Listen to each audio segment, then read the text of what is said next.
जय माँ ललितांबा। मैं ज्योतिष दैवज्ञ विशाल गुप्ता प्रस्तुत हूँ अपने YouTube channel astro Vishal Gupta पर। आज हम एक बहुत ही महत्वपूर्ण विषय के ऊपर चर्चा करने जा रहे हैं। यह महत्वपूर्ण विषय है कलश। आपने देखा होगा कि प्रत्येक नवरात्र में सभी माताएं एवं बहनें या भाईगण जो भी माता की चौकी सजाते हैं, नवरात्र के व्रत रखते हैं, वह कलश स्थापना अनिवार्य रूप से करते हैं। तो यह कलश क्यों रखा जाता है? सबसे पहले नंबर तो यह जानना चाहिए कि कलश है क्या और क्यों रखा जाता है, और पूजन के बाद में इस कलश का क्या करना चाहिए, किस प्रकार का कलश हमें प्रयोग करना चाहिए कलश स्थापना के लिए। तो इन सब बिंदुओं पर हम चर्चा करने जा रहे हैं। इसके लिए आप हमारे साथ बने रहें और लगातार देखते रहें हमारे YouTube वीडियोज़ को, जो कि आपके सभी शंकाओं को दूर कर एक नए ज्ञान का प्रकाश आपके हृदय में कर सके। ऐसे ज्ञान को हम आपके लिए लेकर के आप तक आपके हाथों में पहुंच रहे हैं इस YouTube चैनल के माध्यम से। तो चलिए ज़्यादा समय न व्यतीत करते हुए प्रारंभ करते हैं अपने विषय। तो कलश जो है, यह भगवान नारायण का जो धन्वंतरी अवतार हुआ समुद्र मंथन के समय, तो वह जब प्रथम बार सागर से निकले तो अपने दोनों हाथों में स्वर्ण का कलश लेकर के, अमृत कलश लेकर के प्रकट हुए, जो कि स्वर्ण का था, जिसके द्वारा भगवान विष्णु ने ही मोहिनी अवतार में देवताओं को अमृत का पान कराया। तो कलश भगवान के हाथों से प्रकट हुआ, समुद्र मंथन के द्वारा प्रकट हुआ, इसलिए पूजनीय है। जीवनदायिनी शक्ति की ऊर्जा लेकर के प्रकट हुआ, इसलिए भी पूजनीय है। अब इसको अगर जो हम दूसरे अर्थों में समझें तो हमारे ऋषियों ने बताया है कि कलश साक्षात ब्रह्मांड का स्वरूप है, इस प्रकृति का स्वरूप है। जिस प्रकार से पृथ्वी गोल है, उसी प्रकार से कलश का जो कुंभ का जो आकार है उसको गोल बनाया गया। इस कलश में सबसे पहले नंबर जब जल भरा जाता है तो उस जल की मात्रा पौन अर्थात 70 to 75% भरा जाता है। इसको 75% भी कहते हैं। क्यों भरा जाता है? कि कुंभ हमारे देह का भी प्रतीक है। कई दोहों में कुंभ का प्रयोग शरीर के लिए किया गया। कच्चा कुंभ, कुम्हार, बनाने वाला है परमात्मा, इस तरीके से शब्दों का प्रयोग करके शरीर को कुंभ की उपाधि दी गई। तो कुंभ एक देह है। किसकी देह है? तो देवी और देवताओं के देह के रूप में, जिनका हम आवाहन करते हैं, उन देवताओं का स्वरूप इसमें विद्यमान होता है और वह साक्षात कलश के रूप में हमारी पूजा में उपस्थित रहते हैं, ऐसी मान्यता है। और जब कलश स्थापना की जाती है तब इसके अंदर जो जल भरा जाता है, जो हमने अभी बताया कि 75%, क्योंकि इस ब्रह्मांड में भी 75% जल है और इस शरीर के अंदर भी लगभग इतना ही जल है। तो जल की मात्रा आपने समझ ली। फिर इसके अंदर 7 तीर्थों की मिट्टी या किसी भी शुद्ध स्थान की मिट्टी को डाला जाता है। इसको सप्त मृतिका भी कहते हैं। पवित्र स्थानों की मिट्टी को मृतिका भी कहते हैं। तो यह मिट्टी हमारे स्थूल शरीर का कारक है। इस ब्रह्मांड में पृथ्वी पर मिट्टी पदार्थ है, सब कुछ मिट्टी हो जाना है। फिर इसमें औषधियाँ भी डाली जाती हैं। तो जितनी भी प्रकार की वनस्पतियाँ, औषधियाँ इस ब्रह्मांड पर उपलब्ध हैं, उनका प्रतीक है उसके अंदर पड़ी हुई वो औषधियाँ। उसमें एक सुपारी भी डाली जाती है जो कि साक्षात माँ लक्ष्मी के स्वरूप में समुद्र में उपस्थित है। इसमें दूर्वा भी डाली जाती है। तो एक दोहा कहा गया है कि भजन करो पाताल में, प्रकट होई आकाश, और दबी दूर्वा ना रहे जिम कस्तूरी वास। दूर्वा को यह वरदान है कि वह हर स्थिति में, हर स्थान पर उपस्थित हो सकती है और जीवित रह सकती है। अमर है दूर्वा, इसलिए दूर्वा को भी इसमें स्थान दिया गया है। इसमें पंचरत्न डाले जाते हैं। जितने भी प्रकार की खाने हैं, खदानें हैं, वह सब भूमि के भीतर ही हैं, पृथ्वी के भीतर ही हैं। उसका प्रतीक होने के कारण इसमें पंचरत्नों का भी समावेश किया गया। इसमें ₹1.25, ₹5 या ₹10 का एक सिक्का भी डाला जाता है, जो कि आपने देखा होगा कि भूमि में दबा हुआ खजाना भी प्राप्त होता है। धन का स्वरूप भी इसके अंदर है।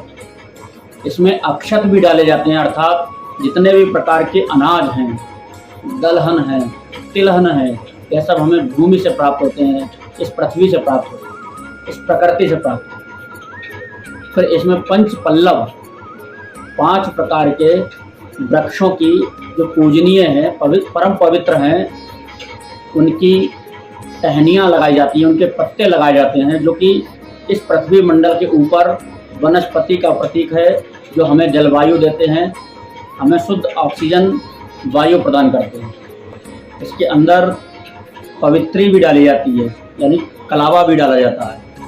उस कलावा का अर्थ है कि इसके अंदर से ही कपास निकलती है, जिसके द्वारा हम वस्त्र बना करके धारण करते हैं। तो इस प्रकार से जो कलश के अंदर सामग्रियाँ प्रयोग की जाती हैं पूजन के माध्यम से, पूजन के दौरान, उनका अर्थ ये है कि वह हमारे सब काम आने वाली, जिनको हम उपयोग अपने जीवन में कर रहे हैं, इसलिए कलश पूजनीय है। कलश का देखा जाए तो यह प्रकृति की पूजा है, जो कि साक्षात महाकलश के रूप में उपस्थित है। इस कलश के ऊपर, पंच पल्लव के ऊपर, एक पात्र में अक्षत भर करके रखे जाते हैं। इसको अक्षय पात्र कहा गया है, जो कि धन धान्य का प्रतीक है। हमारे जीवन में कभी भी अन्न की कमी ना हो, जो जितना भी अनाज है वह पका हुआ भंडार सदैव भरा रहे, उसका आशीर्वाद। और उसके ऊपर जो एक श्रीफल रखा जाता है, जिसको नारियल भी कहते हैं, यह साक्षात महालक्ष्मी का प्रतीक है। अर्थात इस पूरे ब्रह्मांड को चलाने वाली जो सत्ता है, जो शक्ति है, वह महालक्ष्मी ही तो है। इसके बिना इस ब्रह्मांड पे कोई भी कार्य संभव नहीं है।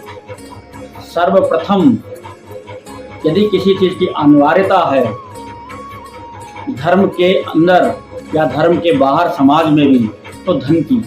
बिना धन के ना तो धर्म संभव है और ना ही हमारे भौतिक सुख।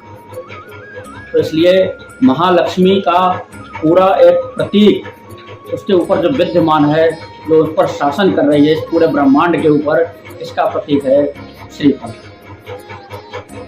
अब प्रश्न आता है कि कलश के ऊपर कौन सा नारियल रखना चाहिए, क्योंकि नारियल 3-4 प्रकार के देखने को मिलते हैं।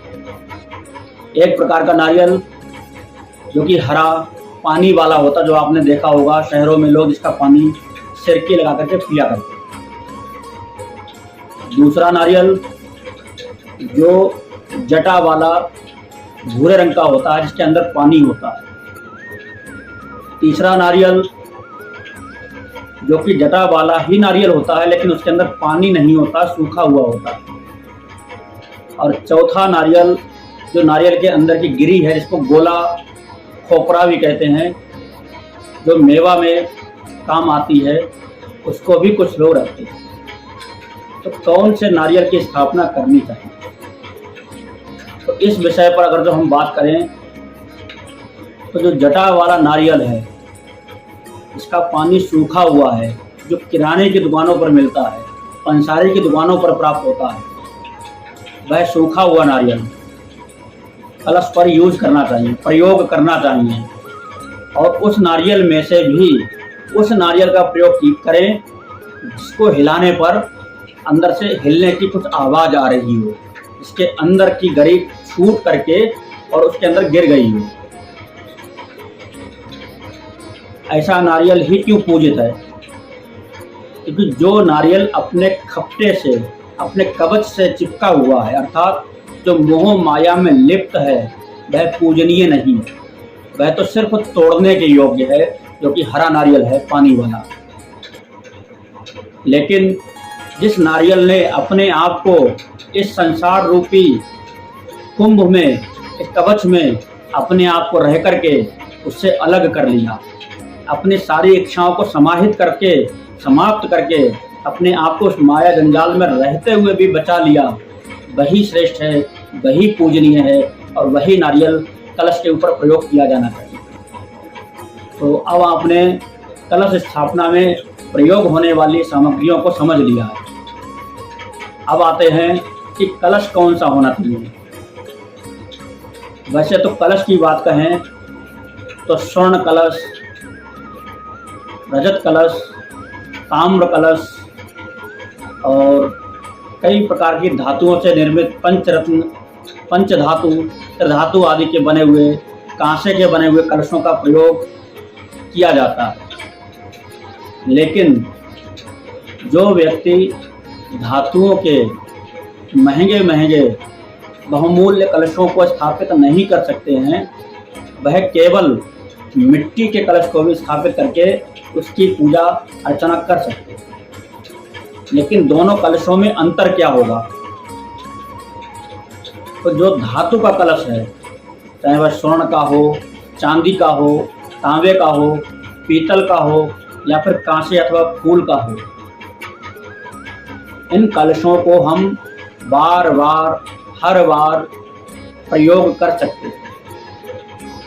जितनी बार भी हमारे यहाँ पूजन हो, हम एक ही कलश को बार बार प्रयोग में ला सकते हैं।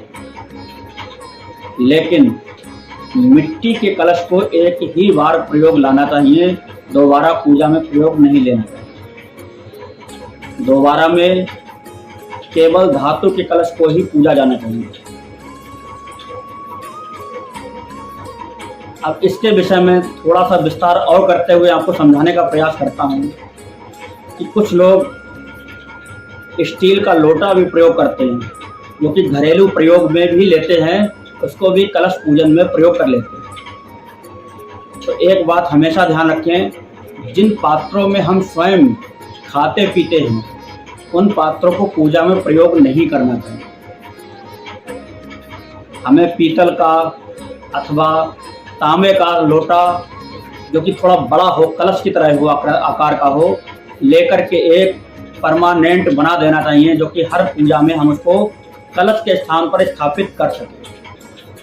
यदि ऐसा नहीं कर सकते हैं तो हमें एक पात्र स्टील का नया ला करके, लोटा हो, इसको हमें प्रयोग करना है कलश के लिए, इसको अलग ही रखें, उसको फिर अपने प्रयोग में ना लें। जब भी दोबारा प्रयोग करना हो, उसको केवल पूजा के लिए ही प्रयोग करें।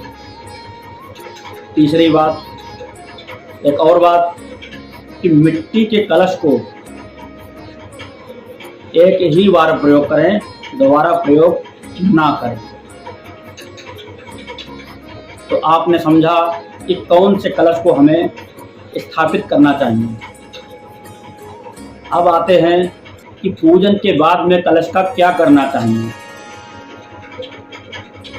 यदि आपने कोई अनुष्ठान कराया है या स्वयं कोई अनुष्ठान किया है अथवा कोई साधना की है, कोई जप अर्थात तप किया है, जप अथवा तप किया है, तब आप जो कलश की स्थापना करेंगे, चाहे वह धातु का हो अथवा मिट्टी का, उस पूजा के समापन के बाद में उसमें प्रयोग हुई सामग्रियों को, उसमें डाली गई सामग्रियों को जल में प्रवाहित कर देंगे और उस जल का छींटा अपने पूरे घर में लगाएंगे नित्य प्रति जब तक वो समाप्त ना हो जाए। उसके बाद में उसमें अक्षत भर करके, चावलों को भर करके, अनाज को भर करके, चाहे गेहूं को भर करके उसको रख देंगे, ताकि जब अब दोबारा कभी हमें कोई अनुष्ठान करना हो, कोई पूजन करना हो अथवा कराना हो, तब उसका प्रयोग हम करें। कलश को कभी भी खाली नहीं रखना चाहिए। जो पूजन का कलश है वह खाली अशोभनीय होता है, अशुभ माना जाता है। कुछ लोगों का मेरे पास बार बार संदेश आया, कॉल आई कि क्या गुरुदेव इसमें जल भर करके रख सकते हैं? हाँ, बिल्कुल रख सकते हैं, लेकिन हमें उसकी नित्य पूजा करते रहनी चाहिए। खाली जल भर के रख देने से काम नहीं होगा। यदि हमने अपने पूजन घर में उस कलश को पूजन के बाद भी स्थापित रखना है, तो दोबारा से उसमें जल भर करके उसके ऊपर अक्षत एक कटोरी में रख करके, पात्र में रख करके और उस पर नारियल स्थापित करके नित्य हमें पूजन उसका करते रहना चाहिए। और वह जल कभी भी सूखे ना, घटे ना, इस चीज़ का ध्यान रखना चाहिए। यदि जल घटता है, सूखता है, तो यह अशुभता की निशानी होती है, अशुभता का सूचक होता है। उसमें जल नित्य हमें बढ़ाते रहना चाहिए, जल कम नहीं होना चाहिए। तो आप लोगों ने इस चीज़ को समझा, लेकिन मिट्टी के कलश के साथ हमें क्या करना चाहिए? जब मिट्टी के कलश में हमने जल भर दिया तो स्वाभाविक बात है उसका जल हमारा सूख जाएगा या रिसने लगेगा या फिर वह खंडित हो जाएगा। इसलिए जो मिट्टी का कलश है उसमें जल ना भर करके अक्षत भर करके भी उसके ऊपर एक पात्र में अक्षत भर के नारियल को स्थापित कर सकते।